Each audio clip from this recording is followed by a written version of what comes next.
All right, so we'll try and see if we can connect with that.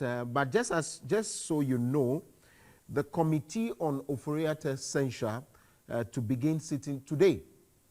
So you understand that the minority filed a motion for the vote of censure against the Finance Minister, Ken Oforiatta.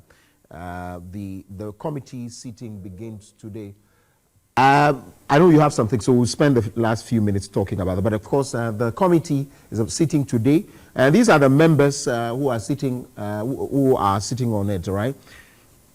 The committee is being chaired by the Bolgatanga East MP Dominic Ayene, the Adensi Asokwa MP Katie Hammond. Other members of the committee are Samuel Okujeto Ablakwa and Bernard Ahiafo from the minority side, with Patrick Yaoboama, Kwame Anyimadu Entry, and Andrew Japa Mesa constituting the group from the minority side on the committee. And so this is the committee that's, sitting on to hear what the finance minister is going to say, because the principle of fair hearing has to be established here and all that. What do you make of this? I'm not one of those who has any assurance in this.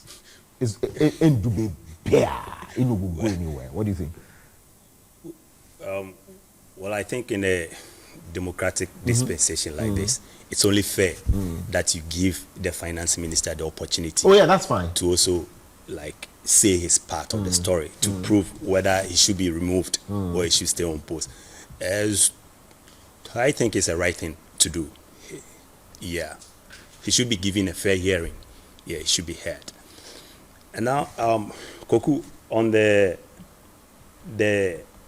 gentleman who called and said we should condemn Anas, I think Anas should rather be celebrated. Is he in a society where leaders preach virtues on camera and practice vice in their closets? This is definitely the way to go, because how on earth would Charles Boahen have accepted a bribe on camera if let's say we sent a camera to his office or something and said, this is $200,000, take it and lead us? He was definitely not going to do it.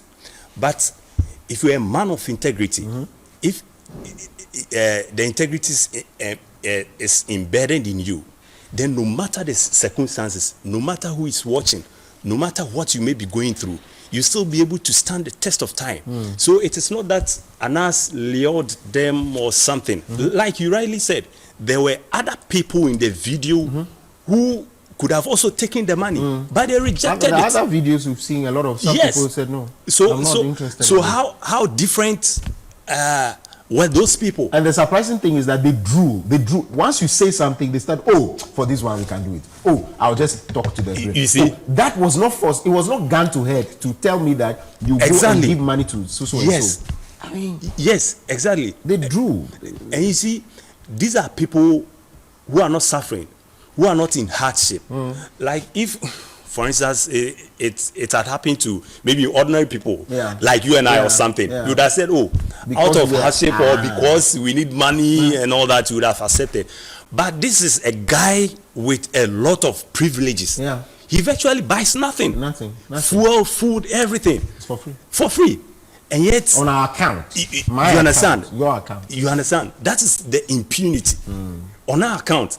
And you go ahead and peddle all these lies. Well, I can't say it's lies because I don't know whether all what he said the vice president was aware or not. I like the first caller made a quick remark, and that's instructive to say that Nyantichi mentioned the president and the vice president. And then this man also mentioned the vice president. Has also mentioned the president and the vice president. What is it that, or is it just people using the name? Are they not afraid to use the name? For which, if they are caught, they could be dealt with. What is in that name? For instance, there's a power in the name Jesus, that when I mention Jesus, it will do something for me. So when I go out there, I mention Jesus. What what is in that name, president and vice president, that once I mention it, something will happen? Am I not afraid of mentioning the name? Well, well, you see, so you can talk about influence peddling. Yes. But also, what is in the name? If you have the two most powerful people in Ghana on your side, then anything is possible. The question is, are they on their side?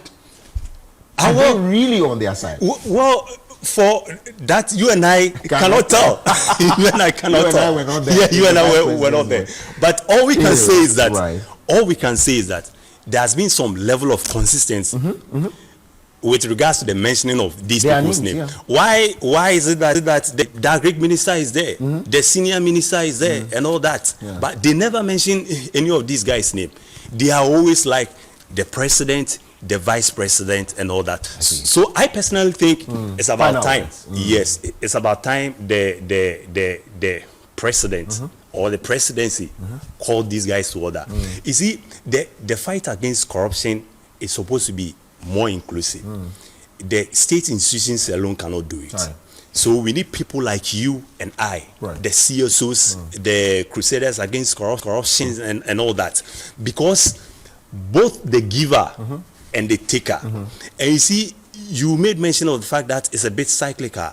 Now, during political seasons, those who have not think that this is their cocoa season, and they have to get something out of these guys. 4,000 cities. You understand? Which will end in 2 weeks. You understand? Yet they expect these guys are voted into power. They do a lot of they do a lot of things for them, pay their children's school fees, pay their loans, and all that. So I think we should have a national. If we can start instilling the spirit of patriotism, spirit of accountability in the younger generations coming, I think it's going to help us a lot in the fight against corruption. Thank you very much indeed for your time. Crusader Jeffrey Bafo Mpofo. Earlier we had Mukhtar Momoni Mukhtar and also Mary Ada from Ghana Integrity Initiative. Of course, Mukhtar Momoni Mukhtar is from the West African for Counter-Extremism. My name is Kokulumo. Truly grateful that you can join us.